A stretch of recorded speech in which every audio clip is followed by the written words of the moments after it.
so happy we alive.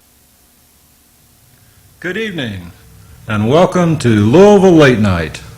This evening, we're honored to have with us a renowned physician, a courageous physician, Dr. Clark Brittain from Bloomington, who Dr. Brittain is among other things, is a OBGYN physician and professor at Indiana University, and has a private practice in Bloomington, and has worked for years as a obstetrician and a family practice doctor also.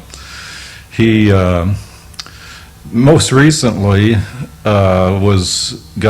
became involved in politics in a sense, or actually he became involved in asserting his responsibilities as a person and taking that into politics, so to speak, and ran for a state legislature, Indiana state legislature. Right.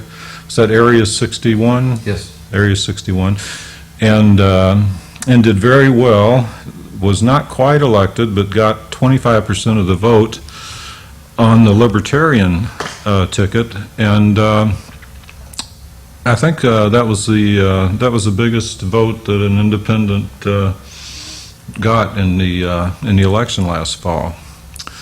And Dr. Brittain has many honors. He's been named a Humanitarian Physician of the Year by the local Council of Women. He's active in the community and in a myriad number of ways, but I'm not going to talk about that. I want to talk with Dr. Brittain right now and give you a chance to get to know him. Dr. Brittain, welcome to Louisville, and welcome to Louisville Late Night. I'm glad that you happened to be called to town for a meeting so that we would have a chance to chat a little bit. And I know that was kind of a rushed, brief synopsis of your history, but let's go back a little bit just about you for a minute before we talk about some issues. Now, did you went to college out west and graduated and went on to medical school in Iowa, and then from there you went into family practice? Is that right? Right. I was a National Health Services Corps doctor, a little town on the prairie in eastern Colorado named Akron, like Akron, Ohio. And I practiced there for just about 10 years, and then I went into the U.S. Army and did a residency in obstetrics and gynecology at El Paso, Texas.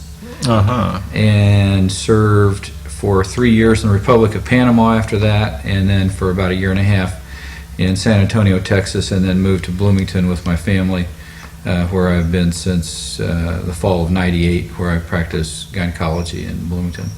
And your wife is an obstetrician also? She's a family doctor, and we share an office. Oh, okay. Mm-hmm. And you have 4 kids? Right. We have 2 older children, and we adopted 2 boys when we were in Panama. And how did you get involved in the Libertarian Party, may I ask? I did a lot of reading both as a youth and through my younger adult years, and continue to do so. I probably read between 5 and 8 books a week, and got interested in individual liberty and responsibility. And in fact, when I was a kid, I got interested in Ayn Rand's writings, read The Fountainhead and most of the other things that she wrote, and recognized some of the things that she was writing were pretty important. When I was in undergraduate school, I joined an objectivist club, and so at heart I've been a libertarian long before even the Libertarian Party was founded. But I didn't really realize that there was a Libertarian Party that one could actually participate in and vote for and that sort of thing till I was quite a bit older. And had always had fairly conservative fiscal values. I grew up on a farm where I was responsible for a lot of the work, and we were quite poor and had to make do with what we had, and had to be creative and clever and resourceful and self-sufficient. And those are pretty good values. And so I've learned that that can sustain you through life pretty well. And if I get short of money, I have to kind of tighten my belt and pinch pennies and figure out other ways to have income. And most of our governmental agencies don't recognize that, and that became kind of annoying. And then as an individual looking at civil liberties issues, I recognize that, you know, we really are responsible for our own actions, and can and should be, and it's really no one else's fault if we make bad choices or make mistakes, and it shouldn't be anybody else's responsibility. And more government feels that it is the state's responsibility, and that we should be directed in our lives, and I think that's wrong. And the only viable political party today that deals with those issues head on is the Libertarian Party. So they have had candidates for state and national offices that I've voted for in the past, and then this last fall in the state of Indiana, they were looking for people to, excuse me just a second here, sorry about the interruption. I got involved with the Libertarian Party locally and attended a few meetings, and have been a Libertarian Party member for several years now, and voted for Libertarian candidates, and was approached by the Libertarian Party because of some of the views that I have in life in general, and I've become somewhat of a spokesman for some of these individual liberties that the Libertarians espouse, and in particular in my medical practice, I have become a real staunch advocate for medical marijuana, and I'll come back to that in just a little bit, but that's kind of what really piqued my interest in running for state office, is through a series of encounters and patients in my practice I'll tell you stories about in a few minutes, wanted to come up with a plan to have the Indiana State Medical Association go to the state legislature for relief for patients in suffering. And one of those things I sought relief for was through a Medical Marijuana Act.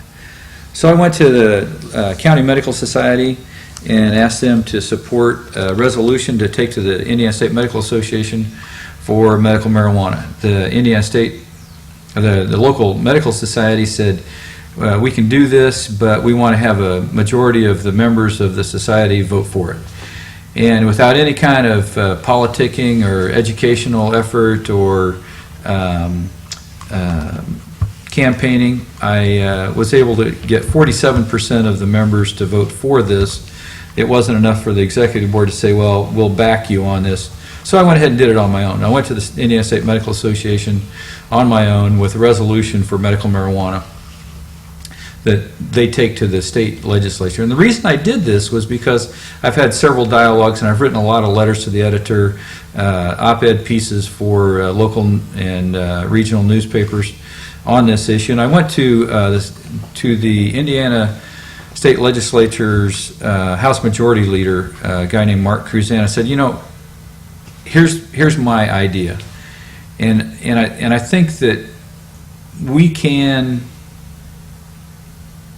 better serve our patients if we treat them with dignity and respect and help them relieve their pain and suffering, and instead of prosecuting and incarcerating medical marijuana users, let's treat this as a public health issue. And he said, that's great, and I'll be glad to support you, but I need the backing of a staunch medical body. And that's why I started doing this. And that's kind of what led to all my activity politically.